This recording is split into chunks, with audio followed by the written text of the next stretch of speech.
Jim, let's get through Dynamite because we have other things we need to do.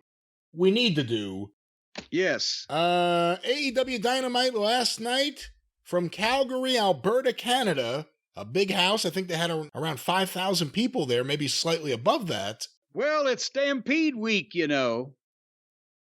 It's a lot of bulls, I would assume.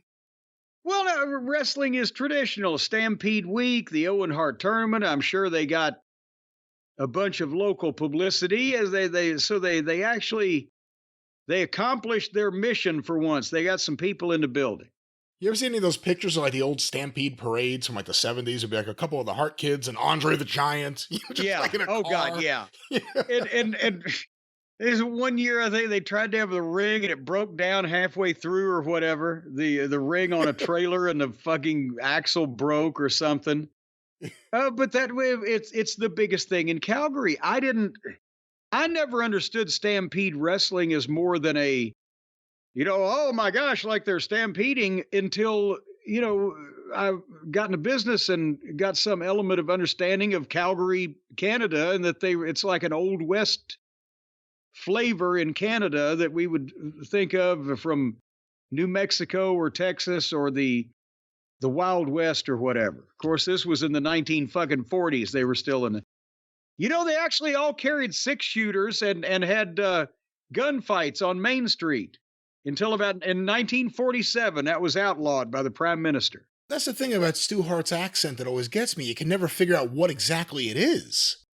It's like it's a family accent. It's not a Canadian or a regional. It's a family accent. There's elements of the Canadian, and all that type of thing. But the whole Stu Hart family it's a Hart family accent.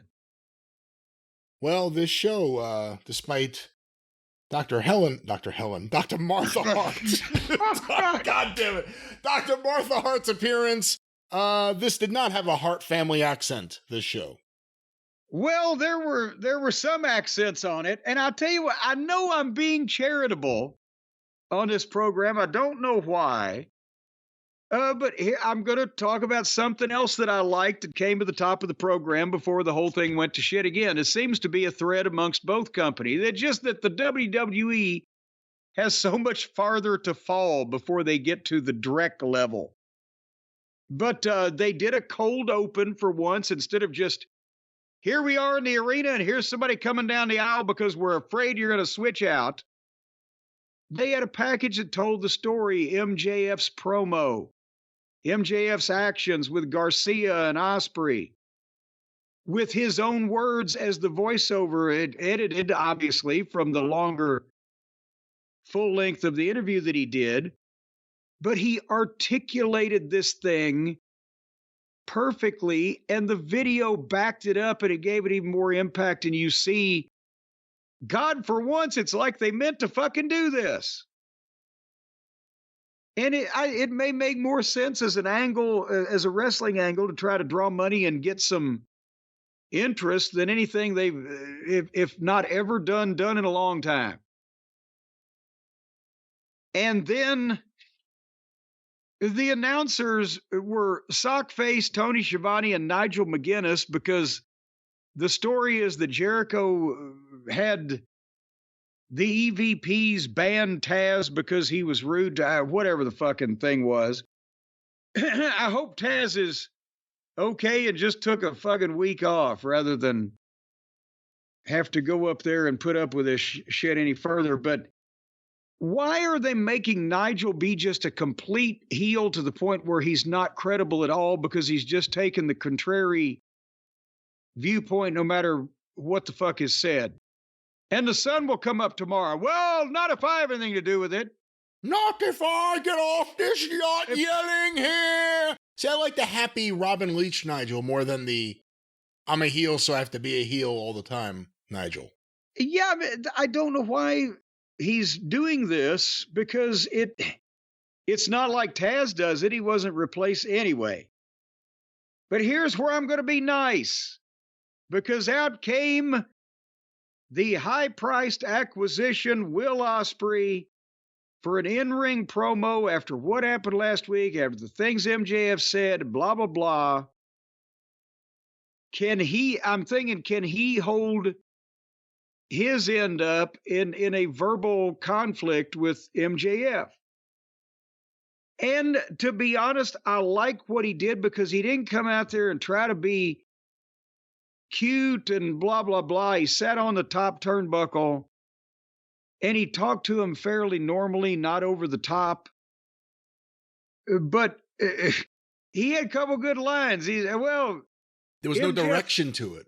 Well, that's the thing is it meandered, but I liked his tone. But at first he said, MJF, you want to blame the people and this and that. Well, you've got ADD. I got ADHD, and it doesn't give me an excuse to be a little prick.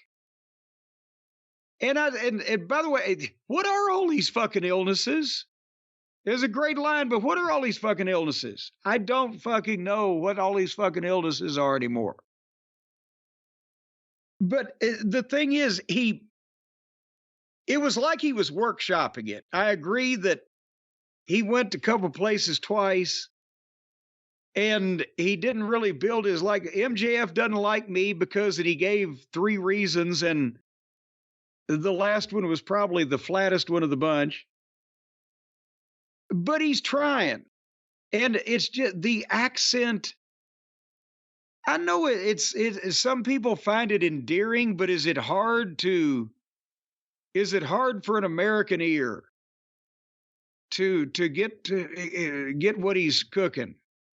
I was having that same thought because I liked his intensity. A few times he had a really good line and then he kept going, or he didn't tie it together well. It was all over the place while the crowd sat there and listened, and sometimes popped. There's something there, but I think he needs to be produced. Yeah. And I don't know who's going to do it there. Who's going to teach him how to do a promo there? And he's never had to do promos like he has to do now on American TV. If I was him, I'd ask the guy he's working with, MJF, I'll teach you an extra flip if you'll fucking work with me on my timing. I think it was good, but he needs to learn, actually how to go out there and start here and end up here and make it work in the middle. I don't think he has that yet. But I must say, being a nice and fair individual, there's more there than I had been afeared of if he, if he can just try to start being more legitimate and not cute like the kids try to be cute over there these days. And they did the deal, and I don't understand this. He cut the promo on MJF, obviously, and then calls him out, and the music plays, and there's no MJF. But at the same time, Nigel told old Sockface when, he's, well, I guess he's not coming out. Well, stop playing this game. MJF's not here tonight. So just make the goddamn lead announcer look like a fucking complete, which he is, but a complete liar and a shill and a worker. Why is anybody believing it at this point? They always come on out here, play music, and a guy doesn't come. And the announcers would know, one would think the guy's been in the building. But having said that, he appears on the screen. And I don't know, if this was still the era of the after mags, Brian, would the headline be, is MJF the De Niro of wrestling? I can see Bill doing that, can't you? Yeah, De Niro, Jerry Lewis. Hey, come on. Well, because it's Bill. It's Bill. Well, I didn't say he had to imitate him. I'm just talking about writing the headline. No, he has so much inflection. He gets so much across in a short period of time. And, if he couldn't be there in person, then this is probably the best thing that he could have done, is just to follow up last week on the screen so we get to hear from him. Now, here's the goddamn deal I don't understand. is that he challenges Will for an international title match next week on television, and Osprey accepts. So is this, have they false booked this to do an angle that will lead to, one would assume, Wembley Stadium or some venue or show that it would be worth it to give that away? Or are they just going to put it on fucking television? That doesn't make any sense. So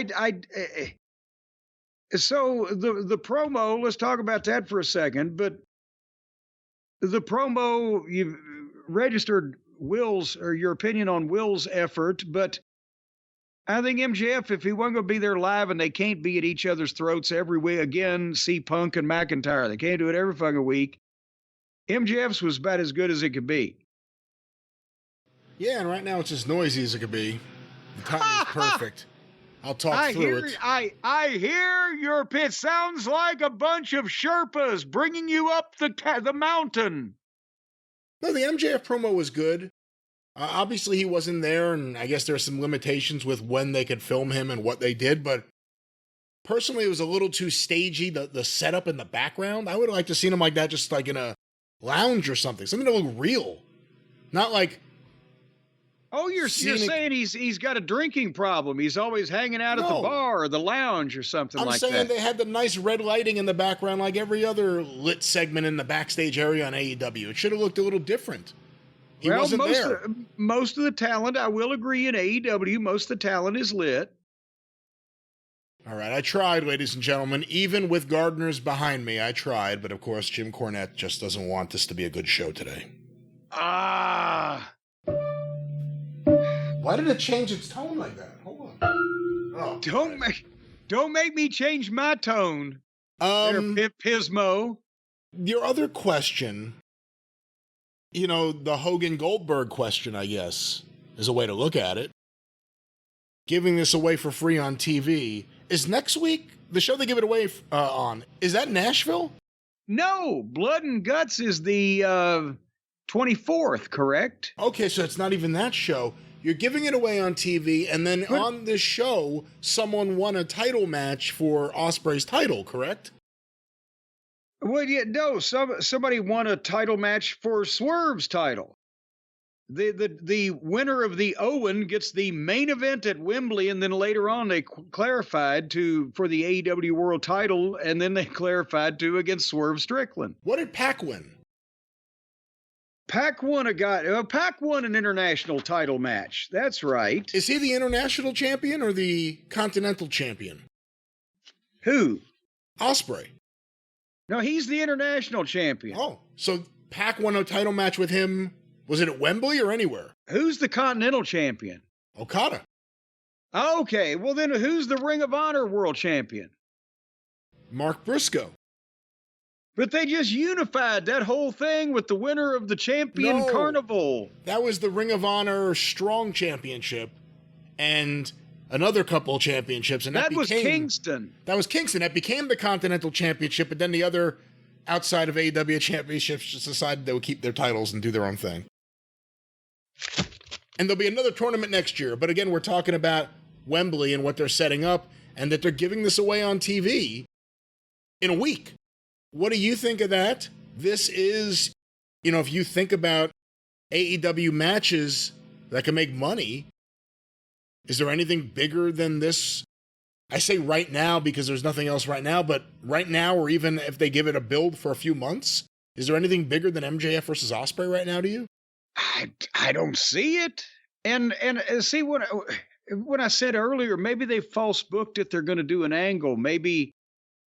And I have no foreknowledge, and this I'm sure ain't going to be it, but some variation of the old deal where they're supposed to have the match, but MJF, the heel, cries that he's injured or he's not cleared or whatever to sucker Osprey in a position where he can fucking brainbuster him or DDT him or tombstone, whatever the tombstone thing, whatever the goddamn deal is he did to Garcia, drop him on his head.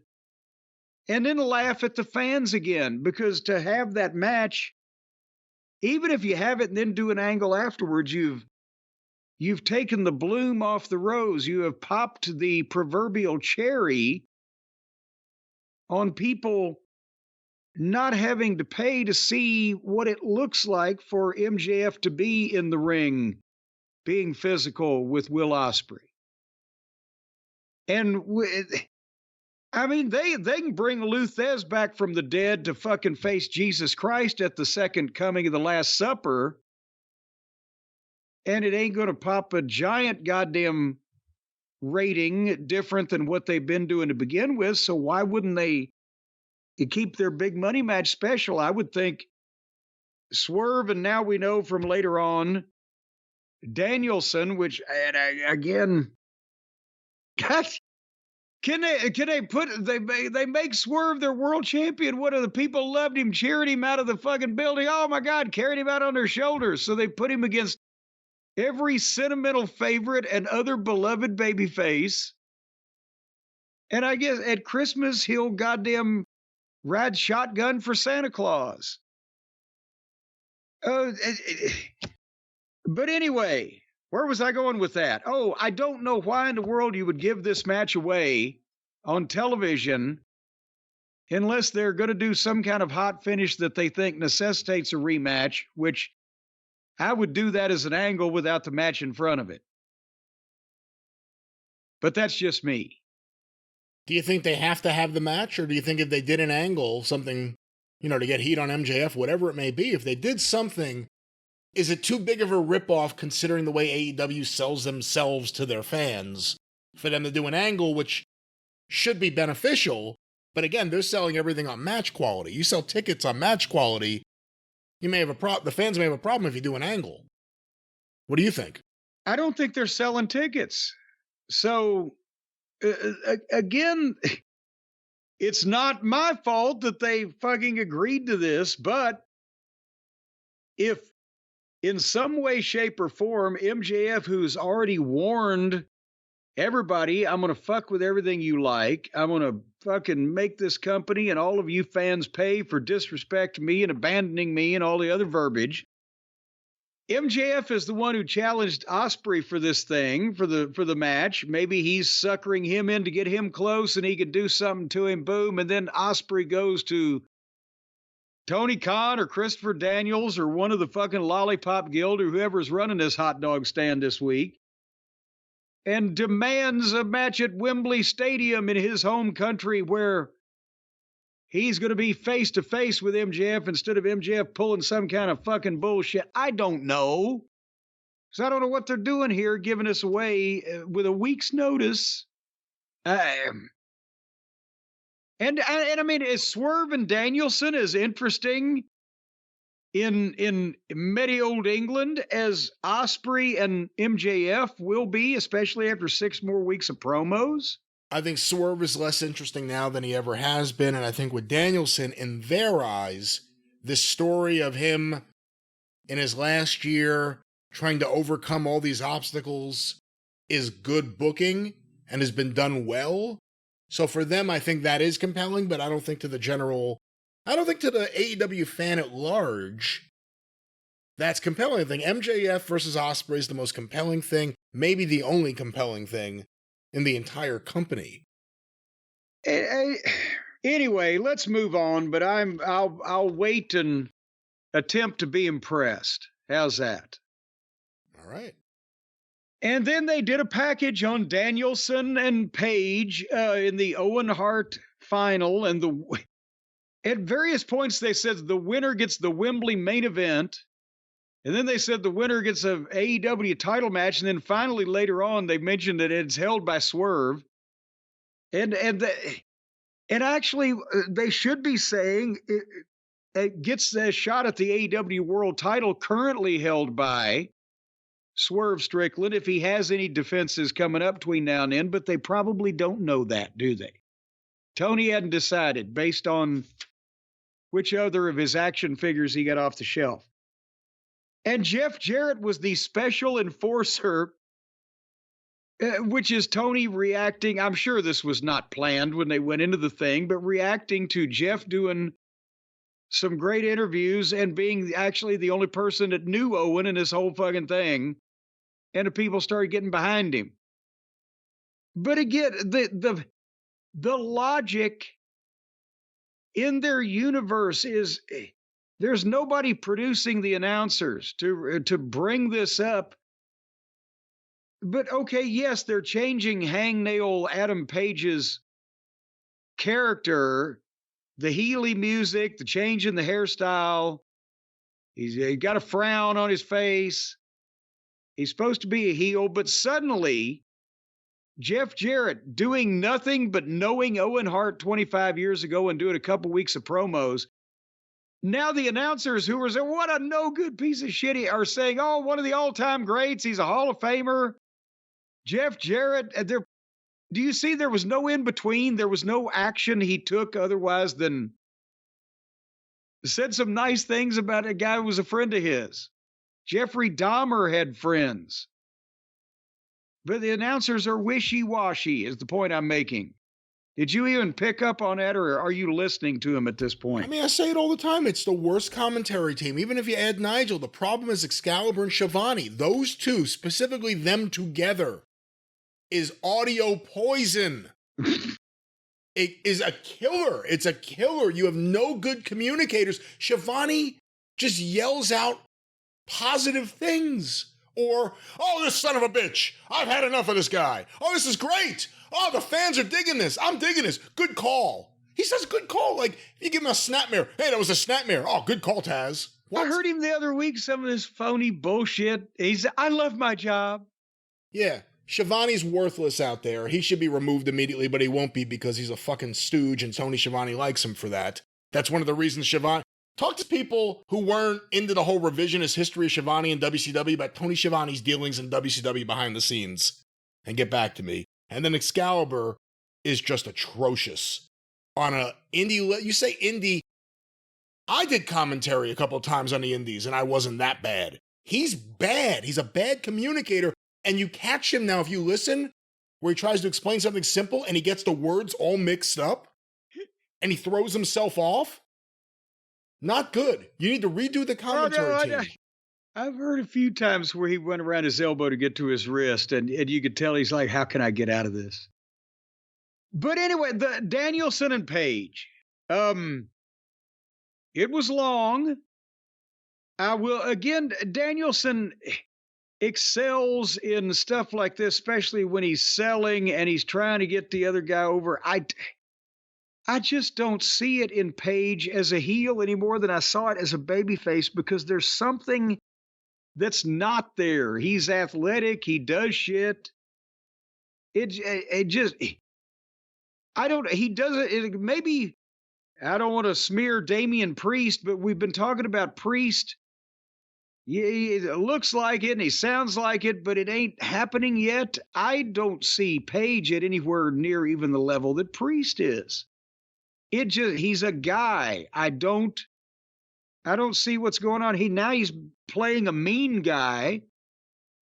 Before he played a happy guy, but then he was a morose alcoholic guy, but he's just always just a guy. Is there anything there that can spark people? No. No. And he's their guy. That's the thing you left out. He's their guy.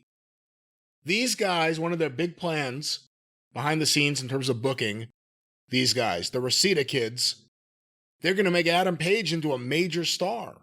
And they put the world title on him, and they teamed him up with Omega, and they gave him a drinking problem. They did everything they could to the best of their abilities to make him a star. And he still just feels like another guy out there. Well, Danielson, he sold, and he got juice, and he fucking sold some more, and he tried to keep it moving as best he could with hope spots and hitting a knee out of nowhere, but not being able to capitalize. But did I mention this was very long? And finally, Danielson goes for the knee, and Page moves, and Danielson wipes the referee out. And then Page hits the fucking clothesline, and he starts whipping him with a leather belt. And then Jeff Jarrett comes in as the special enforcer and said, don't do that. And Paige shoves Jeff down, so Jeff gets up and takes off his shirt and reveals he has a referee shirt underneath. And of course, then Danielson schoolboys him 2 count real quick just to get to people. And again, it's gaga. How did Jeff know he was going to need that? Well, he was prepared just in case. But then they go back and they do some more stuff, couple more 2 counts, and then finally Paige gets a crossface and Danielson fights out and they're rolling around on it. Roll up 1, 2, 3. Danielson wins. And so now it's Danielson against Swerve for the title at Wembley. And again, poor Swerve. He gets so popular, they want to put the world title on him, and then they put him with the only people in the company that are more popular than he is over and over again. And now those people are going to love Danielson. And then Cowgirl Martha Hart and Jeff Jarrett present Danielson with the Owen Hart Cup and the Owen Hart belt that has pink leather on the back of the Hart Foundation colors. And can they say, are you allowed, when somebody is a doctor, then do you have to from then on use their entire full name every time you refer to them? Or could you still just say Martha or Hart? I think she would probably think, and anyone else who has a doctorate would probably think it's disrespectful to not include doctor because they work for it. But do you have to say the whole complete name, like Dr. Martha Hart, not even Dr. Hart? This is her thing. I think they do. If it was just like everyday weekly TV, it'd be one thing. This whole thing is for her. 27 times they said Dr. Martha Hart in the space of 2 minutes. Couldn't you say Dr. Hart or, boy, it's great to see Martha, or just anything to change that up from Dr. Martha Hart, Dr. Martha Hart, Dr. Martha Hart? Well, I guess you're right. See, that's what I'm not saying disrespect her, but I'm not. Do we have to say Dr. Marcus Welby every goddamn time? They say her name more than they say Owens. That's what I mean. It was like it was just a flood of it. Dr. Martha Hart behind the Owen Hart Foundation. Dr. Martha Hart in the ring now with a great-looking cowboy hat on. Dr. Martha Hart. Hey, can I say something? And I wish you wouldn't, but go ahead. Well, thank you very little. Do you think with the change in ownership in WWE and, you know, at various times over the last few years, even before the change in ownership, people like Triple H doing what they can to try to mend relationships, like you saw with Bruno Sammartino. New ownership. No Vince. She's trying to do something for this foundation. Is there anything there because Owen's legacy is with WWE.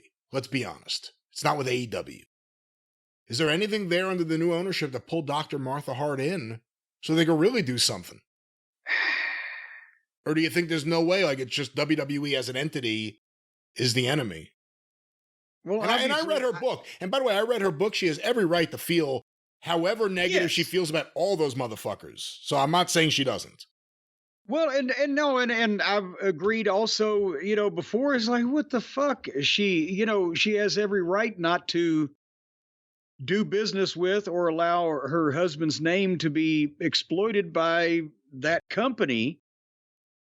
And that's why I was thinking, because obviously I haven't talked to her about it. I didn't call her up and ask her, hey, now Vince is gone. But at the same point, it is the company. It is the company name. I don't know what her standpoint is on the idea that it is still that entity, no matter who's there. There's, who is still there that would have been there then? Triple H, but he wasn't an executive, obviously. Well, yeah, he wasn't in power at that point, although depending on what private thoughts Owen had shared on Triple H with her, I'm sure she has a pretty good preconceived notion. I don't know. That's tough because nobody ever expected there to be a new regime of any kind, really, for so long. But I can understand, again, why Nick Khan. Even if it was just that entity, she might feel that way. But, You know, But if you that really, but bring up that's, a good point. You could make a lot more money, get a lot more fucking awareness. oh yeah, WWE would sell out that building. And that's just, the building in Calgary. If WWE got behind it, they'd make it a big deal. Right now, this ownership, they'd make it a big deal. It'd get a lot of attention. Well, You'd raise more money. You'd be able to help more people. And more, I shouldn't say more importantly, but also I think hopefully the one thing would be just kind of not ending it, but just kind of bringing everyone together and moving on without any animosity, because it's a different ownership. If you believe that Vince is gone. And Bruce Pritchard's still there. You asked for a name who was there back then. oh shit, that's right, Mike. Well, he's left and come back, as Aunt Lola used to say. But that one thing you brought up, how far would they want to go just to get? I mean, for a Hall of Fame induction, whatever that would. I'm sure they would want some involvement, but are they going to take the Owen Hart Foundation on the road and raise them $50 million? Maybe not. So it might. But even merch right there to raise money. They do merch with AEW. Owen Hart's in their video game. Owen Hart action figures are on sale from AEW's action figure maker. It's not WWE. Well, you know what I was about to say? Well, I was about to say that it looks like it's not going to be WWE for a while, because obviously they've got contracts in place for that. But you know what? Since it's AEW, maybe not. But no, Dr. Martha Hart, she would make sure there was proper paperwork. So it's a moot point probably now for quite some time. If they've made this investment in the game and in the merchandise and in the tournament and her appearances, I would think that would preclude them from doing anything with WWE in the near future. Very selfishly, and you can understand why, but very selfishly, a lot of fans want that closure of Owen being recognized in WWE. And I say selfishly because obviously Dr. Martha Hart doesn't, and she wants something different. And again, read her book. If you want to know about what she went through with them, read her book. She has every reason to be upset and no reason to be called bitter because of it. Yes.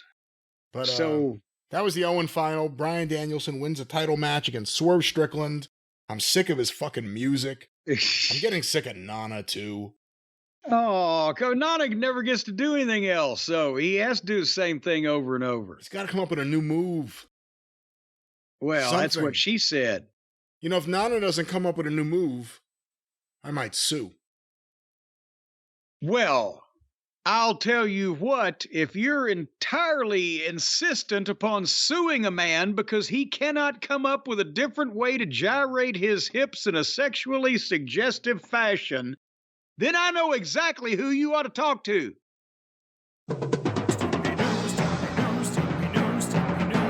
Call Stephen P. News.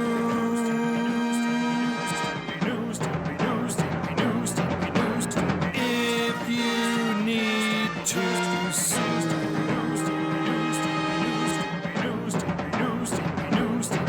An outlaw mud show or two. Still to the rest. Yes, ladies and gentlemen, if you indeed would like to see a man gyrate his hips in a sexually suggestive fashion over the face of a fallen opponent that tried to deny you your proper compensation in a court of law, and then Stephen P. New comes along, boom, and smites that opponent and stands over there and swivels those hips just like he did at the West Virginia Bar Association dinner and banquet a couple of years ago, and he got himself out of that too.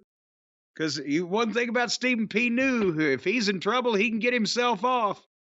But I'll guarantee you that he can right and rectify any wrong or uprising that you've got in your life, whether you've been wrongfully terminated, poisoned, tortured, bound, gagged, tied up, taken away, or held for ransom. The attorney that you want on your side to fight your battles in open court or even behind closed doors, Stephen P. New at newlawoffice.com, 877-50-STEVE. Brian, can you think of another man that you would want swiveling his hips for your betterment? For the record, I don't want anyone swiveling their hips for my betterment, but whatever they do for society is up to them. Well, society needs a good pelvic thrust every now and then. That's just right. to keep everybody in line. Well, Stephen P. New, for those of... Speaking of lines. Yeah, for fans of the pelvis or not, Stephen P. New, 87750-STEVE, but back to the pelvis of wrestling known as Dynamite. Well, yes, because after Danielson got presented with the cup, and where's the saucer to go along with it? Then Swerve's music played, and here came Swerve and Nana, and they go to commercial break. So you think when they come back from the commercial break that Swerve and Nana have confronted Bryan Danielson, who will be his opponent, right? Everybody else is gone. It's just Swerve and Nana. Where did they go? And why did Swerve come out with Danielson in the ring if Danielson was just going to leave under cover of commercial break? That was clickbait, Brian. That's what that was. I guess so. It was, we thought we was going to see something and we didn't see. So then Swerve congratulated Danielson. He said it's going to be a true honor facing him at Wembley. What else can he say? I'll kill you, you little fucking broken down white pipsqueak. No, because they're all baby faces. And Swerve, he is still mad, however, that Danielson has a pin over him. But things have changed since then. So that's the big bone of contention that they've got right now for the main event world title match is, yeah, well, the other guy beat me a while back. But people love us both, so we can't really be too nasty about each other. And he talks about the EVPs offering him a spot in the Blood and Guts match, and he will be joining Blood and Guts on Team AEW. He says, I'm going to step up and lead this team to victory over the Elite. So the people that are actually executive vice presidents of AEW are on the team that is being fought by Team AEW. Are you following all this, Brian? Yep. Okay. Then Swerve challenged Okodi for some reason at some point somewhere. Yeah, I know he got it in. He's challenging him too, right? Do you remember any more details? Swerve's challenging Okada? Yes. I don't remember any other details. I didn't like this promo. Swerve just rambles now too. Well, that's he's another one saying. Who gets nowhere, and you can't follow what he's saying because he can't follow what he's saying.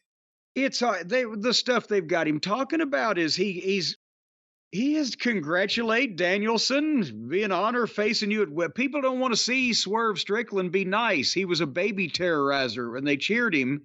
Now he's congratulating the guy. It's going to be an honor to fight, and then.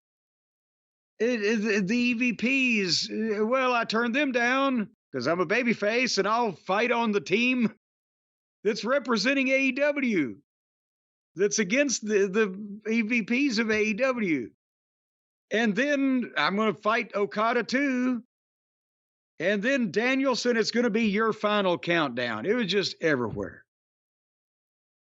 And as they go to the break, because it's 56 minutes into the show and all we've seen is the things that we have described.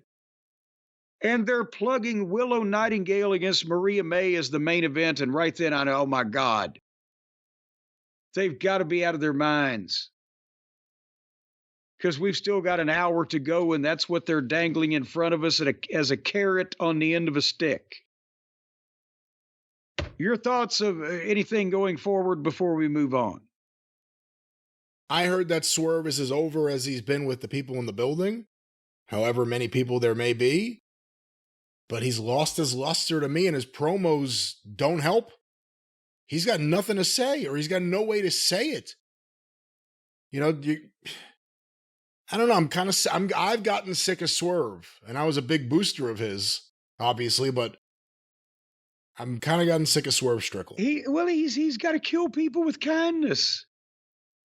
It's like, oh, Danielson, Gonna be an honor getting in the ring with you, white boy. I don't Well, fucking know. that's twice you've called him a white boy. What are you doing? Well, it's good.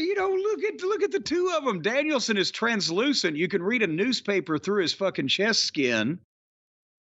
And I don't think they may both come from Washington, but it didn't look like they come from the same neighborhood.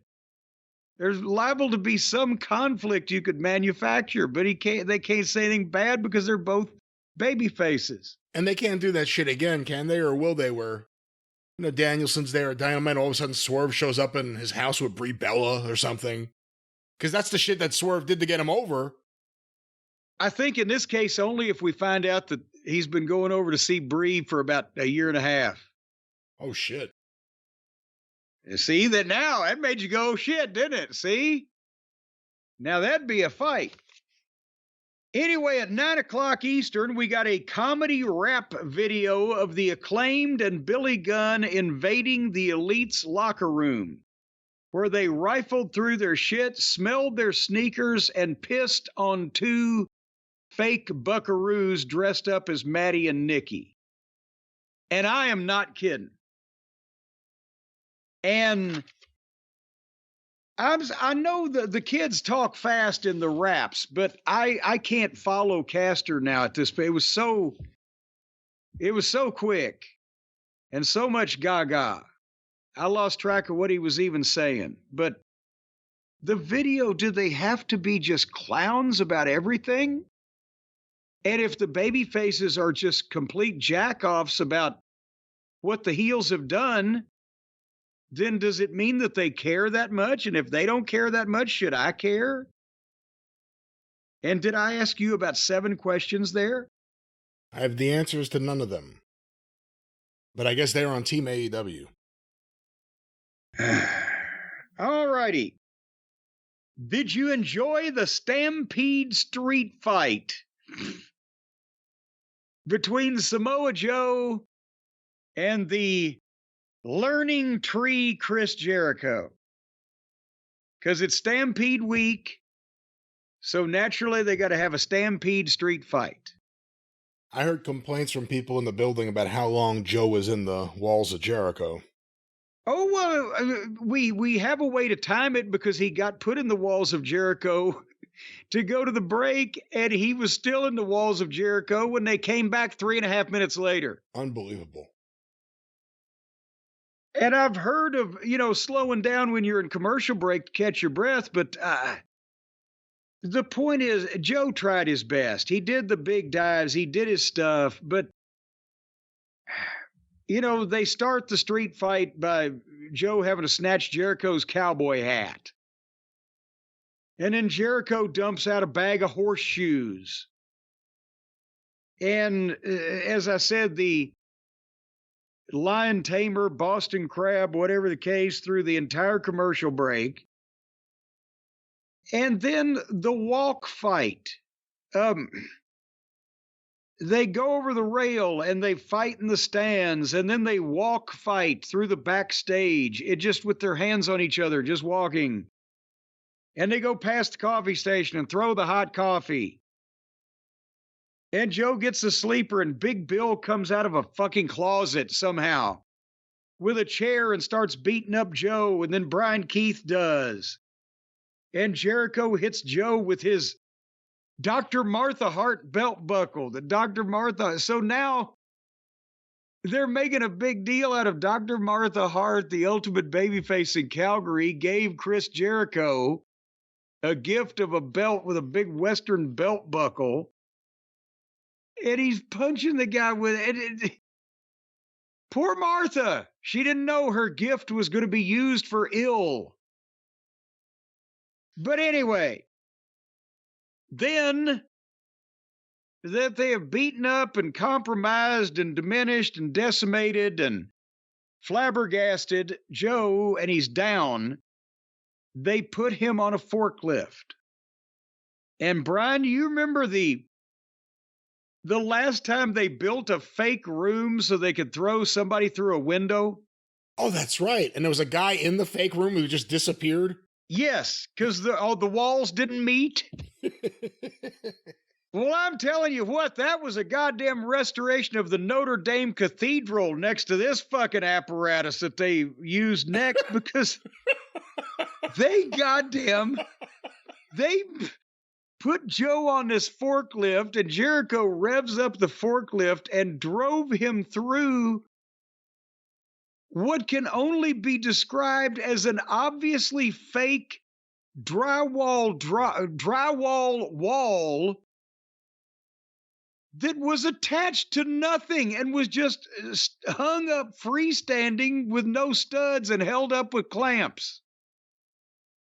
It didn't meet, not only did it not meet the walls around it, but they were all concrete. Well, there was just this fucking about 8 foot tall, 20 foot wide stand of drywall.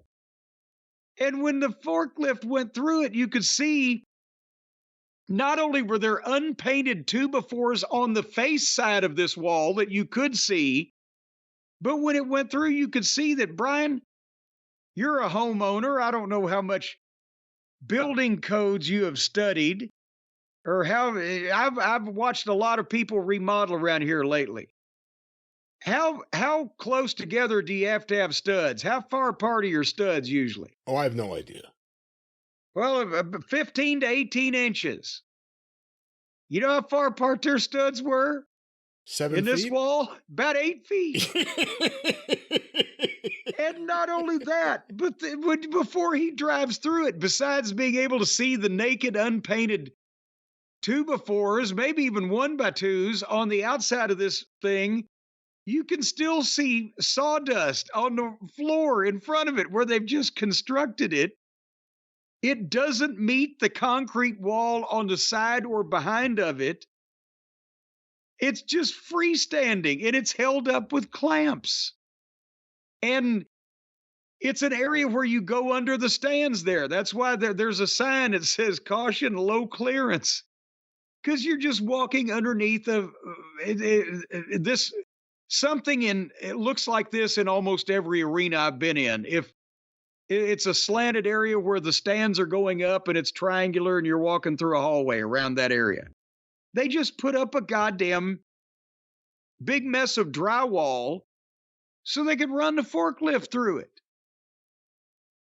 And so now they're stuck under the bleachers and Colt Cabana comes out, referred to as one of the coaches, and is yelling at Jericho, and the doctor stopped the match. Because the match, of course, had still been going on. Up to that point, they'd only been in the back about 3 or 4 minutes. And then they come back after the break and do a replay of it like we needed to see it again. And when Cabana came through, he just reached up and pushed the fucking drywall and it just crumbled in his hands like he was a goddamn incredible fucking bulk. And then they load Joe in the ambulance and drive him out while Jericho and Big Bill and Brian Keith are standing there waving goodbye at him. So, poor Joe, he tried his best. He's a quality talent. But, and why? Somebody leaves in an ambulance every week now. So why are we supposed to be shocked or upset? They just did this last week. Now, so every week, who's going to be next week? Now people will start betting on it. And again, we saw 2 big attacks at the end of each show, so Tony, in his mind, is obviously heating things up, getting ready for the big August shows. Joe has a TV show to film, so he'll be back soon enough. But Jericho, the story's still Jericho. How awful he is, how awful this gimmick is. Every little bit of this. And he's one of Tony Khan's biggest weaknesses, because he can't get past the fan that he is a Jericho. But goddamn, get this fucking guy off TV. Tony should spend some money and book Chris on like a tour of like Asia for like 3 years. Let him really go out there and spread rock and roll to the world, his brand of rock and roll to the world. And let us live our lives, us wrestling fans. Atrocious, garbage, awful. We need to stop trying to justify his attempts to stay on TV for the remainder of this giant contract. And now we know also he's the shits at doing drywall. And on commentary. He had to have done it himself. Jericho put that thing up himself because nobody that's ever constructed anything would have. I could have pushed a plastic bag through it. Yes, no, I'm saying you just blow on it. It would have fallen down. And it's not like this. And this is Russo. And this is Russo shit. And this is Russo shit. We're going to put you on a forklift for no reason and drive you through a drywall that doesn't exist. So Jericho and his friends could wave goodbye in the parking lot. This is why people compare this to late WCW, to late period WCW. It's terrible. Yeah, somebody's on their period. And now they had a 4-way match for a shot at the international title. That's what, see, everybody's getting the shots at the titles here now. And this was Claudio versus Pac versus Felcher versus Ishii. And this was I had a cheeseburger that needed to be warmed up that was left over that I needed to nosh on, as Howard Finkel would say. And so I went and did that, and what I saw was Ishii is fucking embarrassing. What the fuck? It looks like somebody fucking gave cognitive thought to an armadillo. He's just all stooped over and fucking hunchy and... Well, he's a shorter man. I think he's only like 5'4", maybe 5'5" at the most. See, if he had a neck, he'd be 5'9". But he'd take that 6 inches out in the middle that most people have and got. You know, watching him against Claudio, it's not good just because of the height difference. And when they were laying in those forearms, I don't know how much of this you watched. It's everything you complain about. The soft forearms that are barely touching. And you could tell. And again, there's a giant height difference. He's 5'4". What is Claudio? 6'5"? Claudio's about 6'4". Yeah, easily. He's like a foot taller. It was just so not for me. I thought Fletcher looked really good in this, actually, though. Well, good for him. Maybe he'll have something to fall back on one day. Anyway, did you see the interaction between Renee Moxley-Good and the Hangnail? I did. A big dramatic moment or opportunity for Renee here. What'd you think of this? Well, I'm telling you, she's coming down the hall, talking to the announcers that have just pitched to her. Paige comes out, shoulders past her, and she chased him down and demanded a little respect for what I'm trying to do here, too. And he ignored her and just knocked on the locker room door, and she walked off. I'm pretty sure she can take him. I think she can take him. If I was him, I wouldn't be so fucking flippant with her. She's from Canada. Maybe she played some hockey. I don't think she'd need to. I think she could have majored in baking brownies and take fucking Adam Page, but... And nevertheless, he knocked on the door. Oh, Cody opens the door. Can I help you? And Page is going to go in, and he stops him, and I help you. And then the Buckaroos come out. And they do a little bit of their phony repartee, and then Page just growls at him, says, I'll do it, and walks off. So... He was grumpy at him last week. He's grumpy at everybody. But what changed to make him not grumpy with them from last week? But say he lost the match to Bryan Danielson. So is Danielson on that team? Nobody's articulating these things. Does he get a hold of Danielson if he gets in this match with these people as partners? What's going on here? He'll join their blood and guts team, which is what they wanted and what we thought it was going to be. And I don't think it's about Danielson. It's about losing the title match. Losing the Owen meant you lose the match against Swerve at Wembley. Yeah. What's that got to do with July the 24th in Nashville? It has to deal with Swerve's on Team AEW as the world champion, and the Bucks and Jack Perry and Okada, Team Jerkoff. They need someone, a fifth man, Adam Page. Other than Colt Cabana, who else could it be? It's going to be Adam Page. And Adam Page, I heard that he just did a promo on Collision, all bloodied up, yelling about things. And he's saying that he's not happy that the fans chose Swerve after everything he did over him. So Oof. I don't think that thing's over. That's MJF's deal, isn't it? Well, I don't think this thing is over. So are we now gonna do 2 or 3 or 4 or 5 heels with the same goddamn gripe based on their insecurity and rejection fucking syndrome? So who's Team AEW now? It's Swerve, it's Mark Briscoe. I'm gonna assume Darby, right? Because he showed up later in the show. I thought the Acclaimed, maybe still the Acclaimed. Is that Team AEW right there? Well, maybe. Swerve, Darby, Briscoe, and the Acclaimed. All right. They've really done a great job of building up this blood and guts. Hey, do you remember when Tony Khan got beat up? When the owner of the company got beat up by the heel stable? And his dad was in there? What's his dad going to say or do? Nothing. No, it went nowhere. It doesn't matter. His dad had been waiting to see that for years. Christopher Daniels like, all right, I got a way to get back on TV. Then we don't see him ever again. He never talks ever again. Well, you know who talked again, though, Brian? Who's that? Mercedes Moon. She comes out, and she's going to have another celebration, and she's got a little display where she's going to have a toast to herself or whatever the fuck. And the fans were just standing there and staring at her. Was she doing her little stripper pole dance? And when she says, say hello to your CEO, there's kind of like, ah, boo. Could she explain that? Why exactly is she the CEO? What exactly is she the CEO of? Does she understand what the initials signify? C-E-N-O. And how does any of that have to do with this? That has CEOs make money. And because she can't call herself Banks and had all these puns about money. And the boss, she was the boss, remember? And she was the boss, WWE? And the CEO is the boss, and they make money. And so now she's Mercedes Money. And she's a CEO.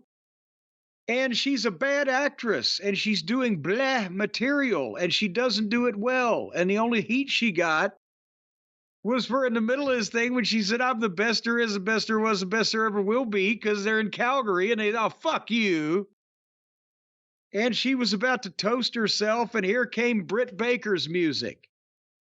And she comes down the aisleway and fights her way past 2 security guys, including super kicking one, and then rolled in and ran Mercedes out of the ring. Here's a question I want to ask you, Brian.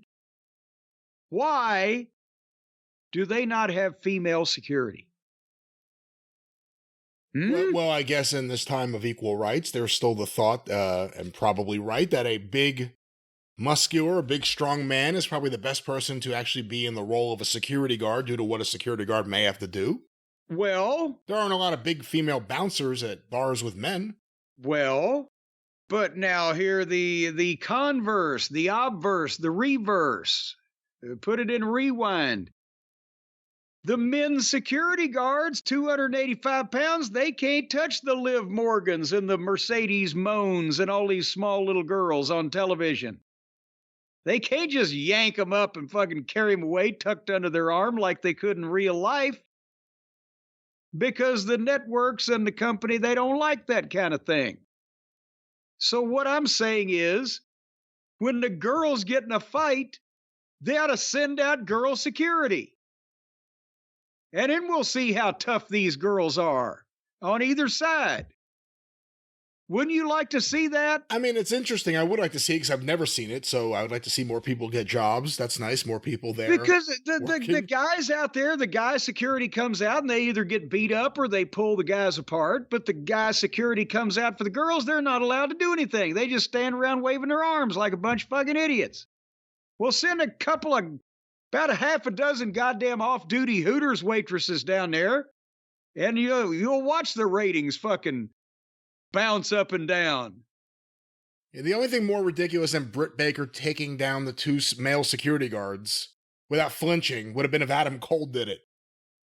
Well, that's true. They're having, and maybe Ridiculous. during Adam Cole's matches, they can send the girl security down. Ridiculous. What is It'd this? be more believable. But what do you think? Wouldn't that be good to see? I would. Have I have would. It would. Yes. Wouldn't it be good to see? A lot of people don't think it'd be like it is, but it do. If those girls got in a big old fight down there and you sent about 10 or 12 more girls to pull them apart, well, there, you just got something now. How about a pervert security guard? Whenever they try to break up the girls, he cops a feel, and then finally they turn on him, and that leads to the women security guards. I think that, well, they could milk it for 3 or 4 weeks. Every week, this same security guard keeps really getting kicked in the head or beat up by one of the girls, and come to find out they all compare notes, and he's trying to grab them with the bowling ball grip in the pull-aparts. Maybe just a thought. On TNT or TBS, excuse me. Yes. On TBS, they'll go for anything. All righty, well, back from the break. That's when Brandon Cutlet was in the back being beaten up by Darby Allin. And Darby beat him up, and he told Jack Perry and the Elite off and walked out. The whole thing was over with in about 30 seconds, and he's back. He can't climb the mountain, so he came back. Back from a commercial break. If you heard the commercial and you were in the kitchen making a sandwich, you wouldn't even have been back in time to see this. Yeah, the fight is in progress. I didn't see it. I heard about it after the fact. I missed this. Yeah, the fight's in progress. He hits him a couple of times.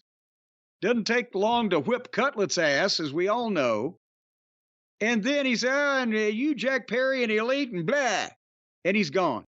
That's the way they re-debuted Darby Allin. What happened to him? Was he blown up by an incendiary device? No. He broke his foot, and then while recovering, his face was hit by a bus.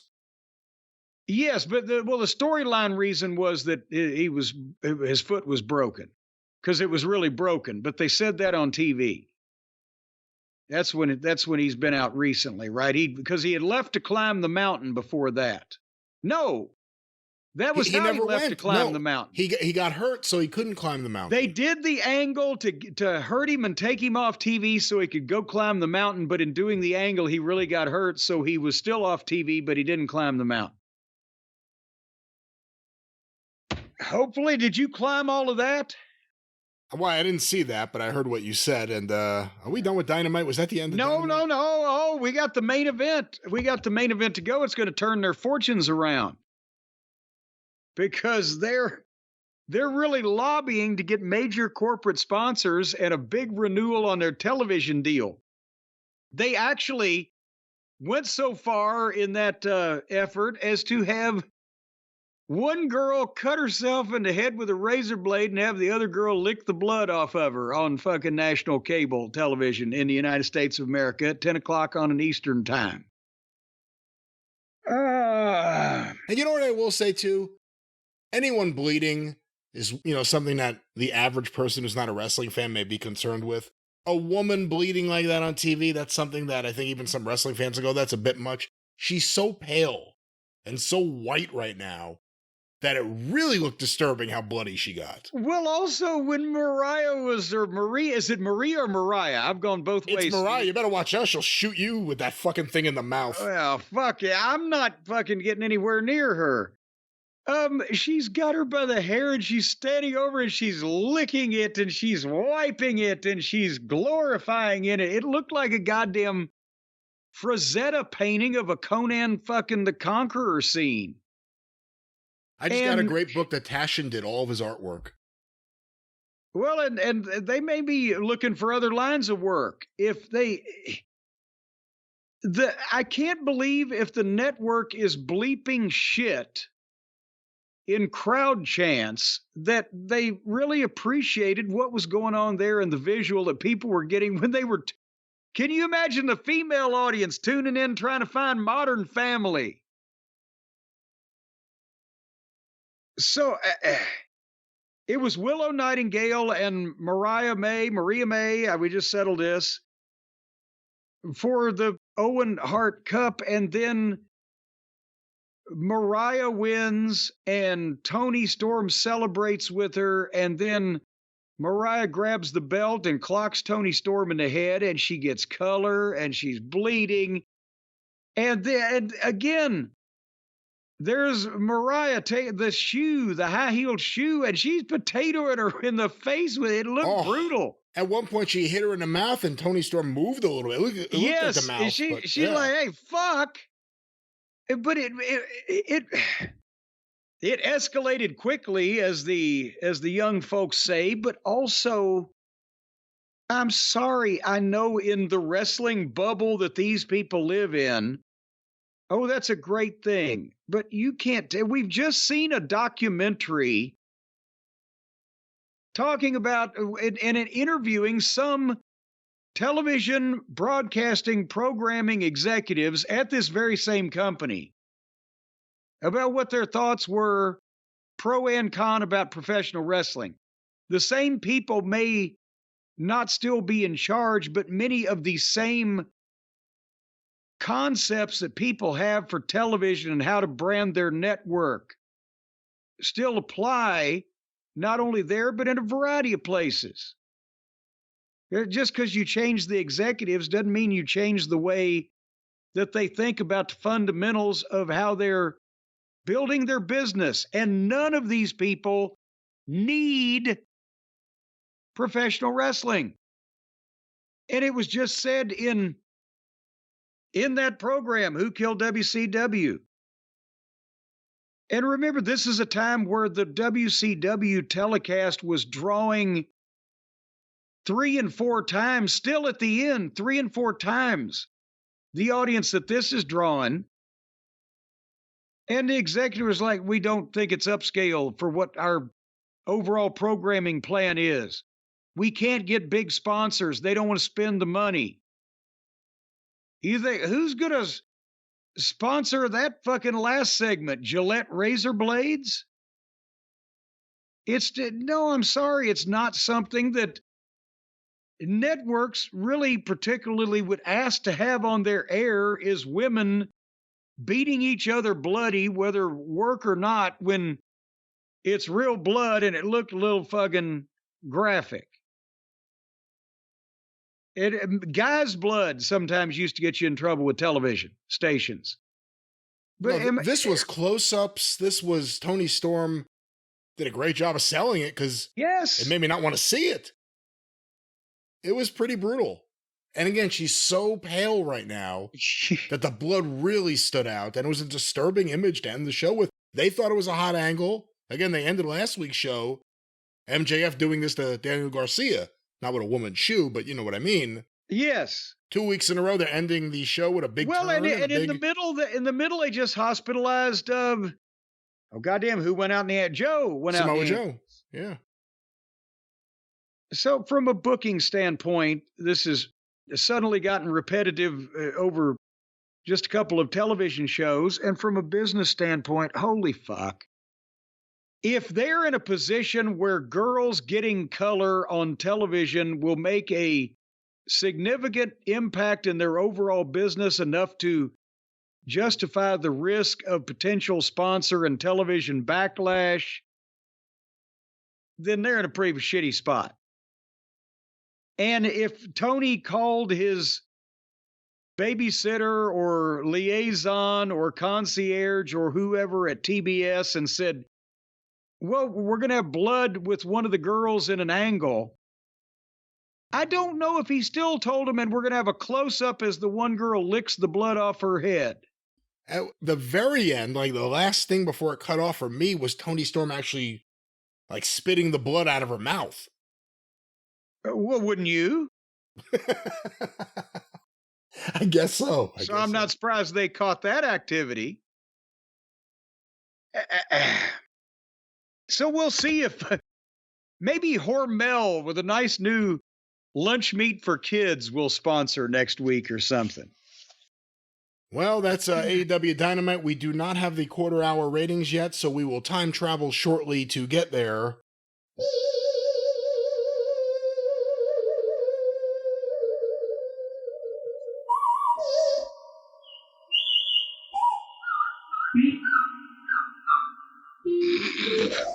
Is that a All goddamn, right. is that a parakeet fucking a fucking football over there? You know, depending on which atmosphere you enter, you never know the sounds that'll disseminate from the time machine. We are here in the future. Yeah, some of those sounds emanating, it sounds like you had bad fucking Taco Bell for dinner. But go ahead. Nevertheless, we're here in the future. We know things now that we didn't know then. All right. things are as they were then, except you are there. And we have found out it is indeed true. Jim has a massive collection of Clara Mortensen nude photos for no good reason. They're daguerreotypes, I'll have you know. Really? Instead of, yes. Well, speaking of anything else but this, AEW Dynamite, Jim, July 10th, Calgary, Alberta, Canada, the Scotiabank Saddledome, not the Scotty Bank Saddledome as I called it last time. Is that what you got? I didn't correct you. It sounded the right. Scotty Bank? It sounded right. Well, Scotia, they had just a skosh of a crowd there. According to WrestleTix, the final count tickets distributed 4,524. The last time they were there, for the record, was last year, July 15th, 2023. The attendance, 5,896. Ouch. Oh, well, it's only 1,300 and some down, but it's Stampede week. They seem to be making a tradition of this, so maybe the people are making a tradition of not coming back. Well, we'll see if that's another holiday that affects the ratings here this week, Jim. AEW Dynamite, July 10th, according to WrestleNomics, 8 to 10:05 p.m., 691,000 viewers on average. Okay, so weeks ago we would have said, "Oh, ha!" But now that I can't remember, but is that up from last week? Last week was 688. See, it's up just a skosh, just a Scotiabank. So this is about where they're at right now. That's They exactly. were Yes. they were in the 8s. Now then they were in the 7s. Now they've gone to the 6s. Now, on the bright side, they're up 8% over the trailing 4-week average, which was 636, or 638, Yeet. excuse me. Yeet. Yeet. Not allowed to say there. But, you know, that's, you kind of just hit on one of the things I keep thinking every week when we see these numbers, because we said it.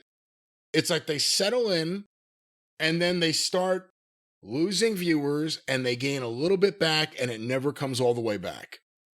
And we'll talk later on about different things that are blamed. But let's go to the quarterly breakdown. I'm with the all-night gas station theory, but go ahead. I can be swayed. These are compiled by WrestleNomics, quarter 1, 8 to 8:15 p.m. The recap of MJF's live promo on Collision, the Will Osprey MJF live promo, well, MJF I think was taped, but I don't know. And the Owen Hart tournament video, 819,000 viewers. Okay, that is better than they have done the last couple of weeks, as I remember, on starting out with a bigger number. And High point in the key demo as well. And so, but now it looks like from their average, they may be plummeting toward a precipice at some point in the program. But continue, please, my dear fellow. Quarter 2, 8:15 to 8. Oh, Jesus. No, you know what? No, you can't even get the time out. No, Oh, my God, mother of all creatures, you know what? big and small. I was doing quick math, but it actually goes with the trend line. Quarter 2, 8:15, 8:30 p.m. Bryan Danielson versus Hangman Adam Page with picture-in-picture. With picture-in-picture, 725,000 viewers. Ouch. Okay. Well, that's only 94,000 people. But did this marathon battle of the Titans, did it keep the people? Did it hook them in? When you book a match like that on television, is that the goal, to keep who you have, to get more people in? Do you expect to lose people? What is a booker's expectation? Essay question. In the territories, you weren't thinking about the ratings because the ratings on your local stations was probably always good. And if they weren't good, you probably weren't running that town. You wanted to as a whole, present the program where it would draw the most money to the house shows and the angles and the matches that you were going to be promoting. And if you were going to do a long match like that, Dusty did them because Eddie Graham did them. It was to showcase intermittently, not rarely, more often than that, but not regularly. Obviously, it was to showcase your best workers in a match that was better than what the fans would normally ever see on television, and build to the finish that you wanted to find. People would say, oh, wow, that fun. And they would talk about it, right? Well, now you can't get anybody to talk about a TV match just because it's long, because Lord knows we got plenty of those. And it really needs to be now more than ever with your best workers to even, keep people's attention. And it's the quarter hour ratings are a thing that, especially in local television or regional syndication, didn't even exist 40 years ago. But you would find that when you had Flair and Wyndham go the hour in Florida, or when you had the Midnight and the Fantastics yeah, go the hour on Crockett TV, or whatever the case may be, that interest appreciated at the house shows amongst those people in the rematches. So it was a completely different thing, but you didn't just do that thing. Oh, wow, a bunch of people are going to watch this match and that'll be the end of it.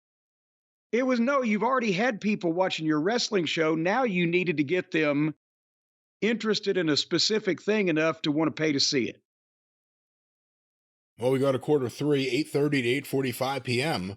The continuation of Bryan Danielson versus Hangman Adam Page with picture-in-picture, 722,000 viewers. Well, at least they didn't really lose any. I mean, at that percentage, it's people that had to piss. They kept steady. We go into quarter four, 8:45 to 9 p.m. The Bryan Danielson live angle.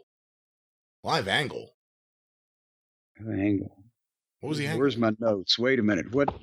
Oh, was that just him bumping in the Swerve? Angles? Was that just him bumping in the Swerve? Well, they didn't even bump. Swerve was walking down the... Well, bumping in the, not the physical sense, but just, hey, I bumped into Ellen the other day. Yeah, well, he got the cup, and then here came Swerve, and then remember, all right, when he came back, Danielson wasn't there. Bryan Danielson leaving, a.k.a. the live angle, an ad break, Swerve Strickland's live promo, and an Owen Hart tournament video, followed by an ad break. 663,000 viewers. Oh, good Lord. And remember when Swerve was just over like crazy about 3 months ago before they went to work on him? Not on the mic. But we go now to quarter five. Well, no, he was noted for his cunning linguist ability. People like yelling whose house it is, but I don't know if his promos have really been there yet. And we'll see if they get there, but we'll get to quarter five, the big 9 o'clock hour, 9 to 9:15 p.m. Right over here now, the Acclaimed and Billy Gunn's rap video, followed by Samoa Joe versus Chris Jericho in a Calgary street fight with picture-in-picture. What was it? A Stampede street fight. A Stampede street fight, picture-in-picture. 672,000 viewers. Ooh, looks like some people came back from taking a dump. Now, we always say, if you have a Chris Jericho segment at the end of a quarter, it usually drives the next quarter down, let alone a match that goes from one quarter into another, you would think, right? We have noticed that trend in previous instances. Quarter 6, 9:15 and 9:30 p.m. The continuation of Joe versus Jericho, an ad break, the Joe hospitalization angle, and the start of Claudio versus Ishii versus Pac versus Kyle Fletcher with picture-in-picture. 632,000 viewers. Oh, And Also, 40,000 bite the dust. Oh, actually not. I was going to say the low point in the key demo, it's just slightly above the low point. Well, now that's the way Uncle Dave is going to report it. You're going to say this was slightly above the low point. You can always talk positive. So they are down.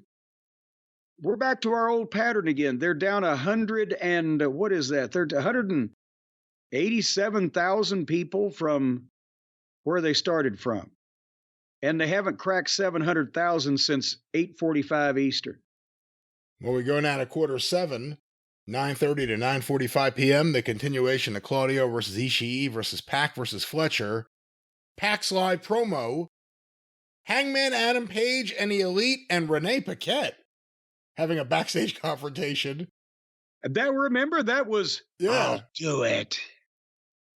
The Mercedes Moné Britt Baker live angle. Oh boy. An ad break. And Darby Allin's backstage promo, I guess that's what we'll call it. 657,000 viewers. Good Lord, you mean they actually picked up 25,000 for that? I think people saw Jericho turned off the channel, but they still wanted to watch wrestling. They just waited till he was off. You may be right. I mean, it proves that every single week. We go now to quarter 8. I remind you, we have an overrun. It says 3 minutes here.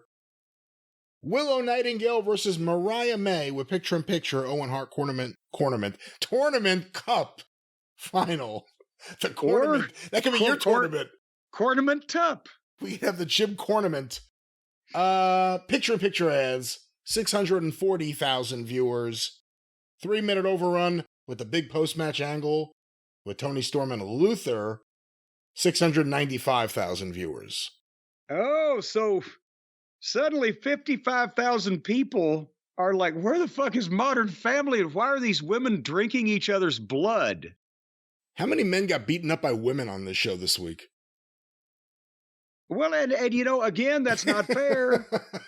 That's not why I'm saying it. I'm not saying we should have. No, it's sexist. We ought to be able to retaliate from this epidemic of female on male violence on television, but no. Man, Britt Baker didn't wait for that security guard to even do it. He just punched him right in the face. No, he could have been saying, hey, I'm on your side. I'm going to let you walk right by me. Oh, whoa. Oh.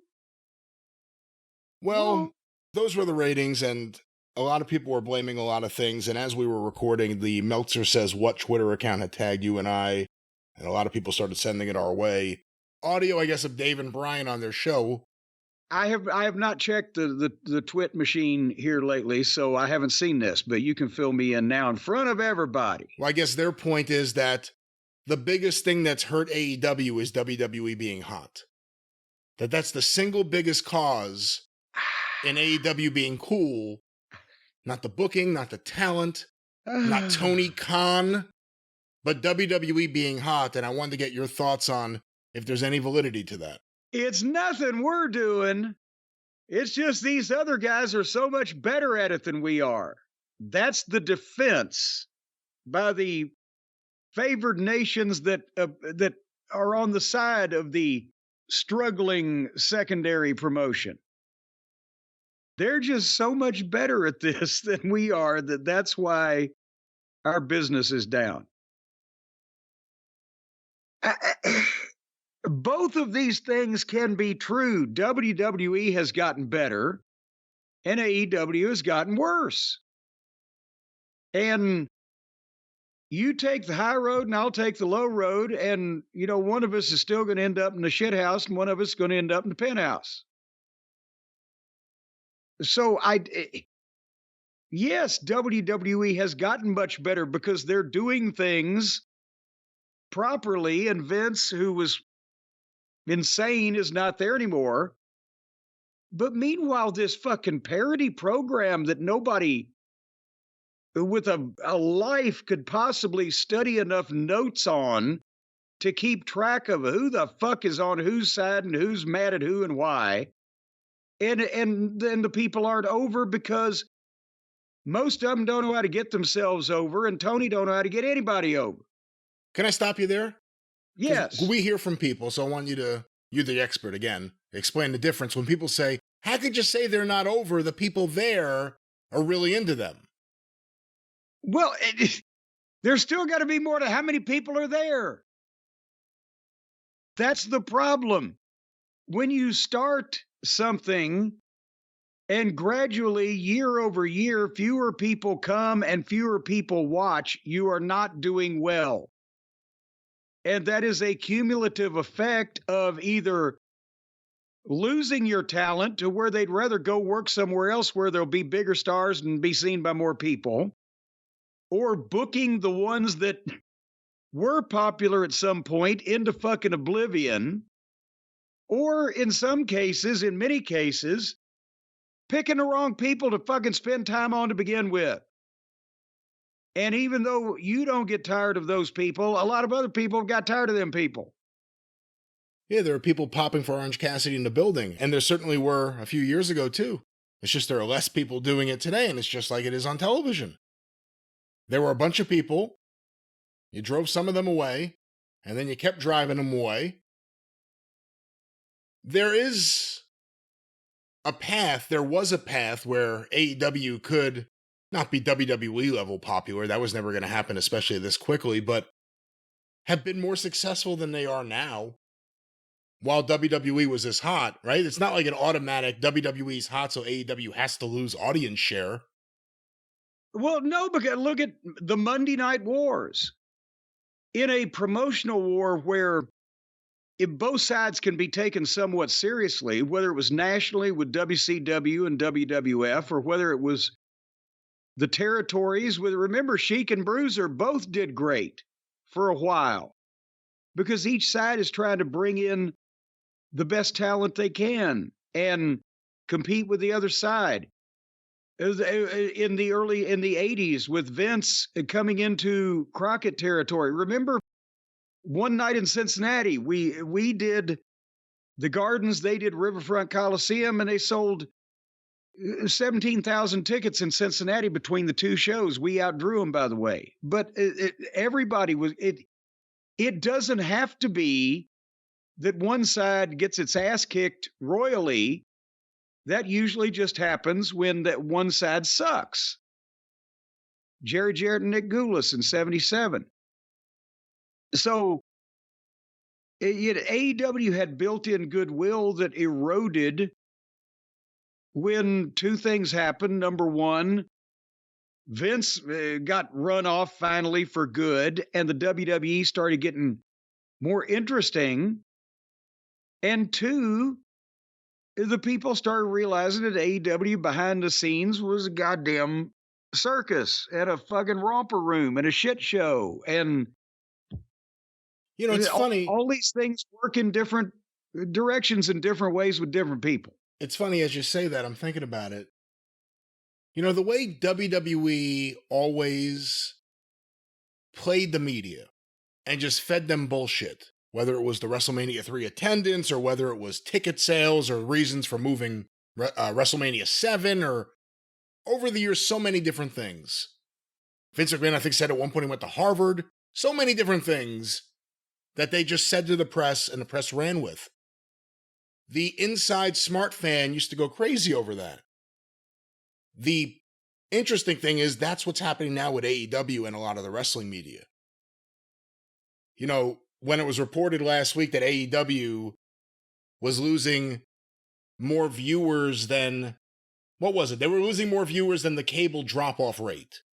Yes. AEW apparently pushed back and started sending data, I think, to Brandon Thurston. He published the whole thing on WrestleNomics. So that's just an example, and that's a public one. But when all of a sudden you start seeing the narrative go to overall numbers don't count, it's all about 18 to 49. And then 18 to 49 counts, except for this week because it's 18 to 35. A lot of these narratives are coming from Tony. They're coming from AEW. And AEW is not put in check by a lot of people the way WWE always was. And rightfully so, they should have been. And they still should be. But AEW needs to be too. Well, yeah, because, and again, at least with the WWE, they're somewhat of a publicly traded institution where they can still lie about a lot of things, but you can find out different. Back in the day, you couldn't really find out unless you dug deep. And right now, AEW is in the same. It's up to what Tony says and or what Tony's people say. Don't believe your eyes. That's what they keep saying. Don't believe your eyes. Well, if you had eyes like Tony, would you believe it? God damn it. So, right there. I don't even believe he's got them. I don't believe how quick you came up with that. That was. I'm just asking you. Well. You could send a picture to Tony Khan to Ripley, and he'd send it back and say, "I don't believe it." Well, we'll see what Warner Networks believes, and we'll see what kind of deal Tony gets. If Tony walks away without a streaming deal, I think it's a failure. We'll see. I mean, because again, Tony Khan's now making comments this week that if he gets the right media deal, the entire investment pays off. So this is going to be a big story and a big investment. He's a rich kid, and he can't book it all, but you know it don't matter anyway. He can rely on the old man's money. He can rely on the old man's money.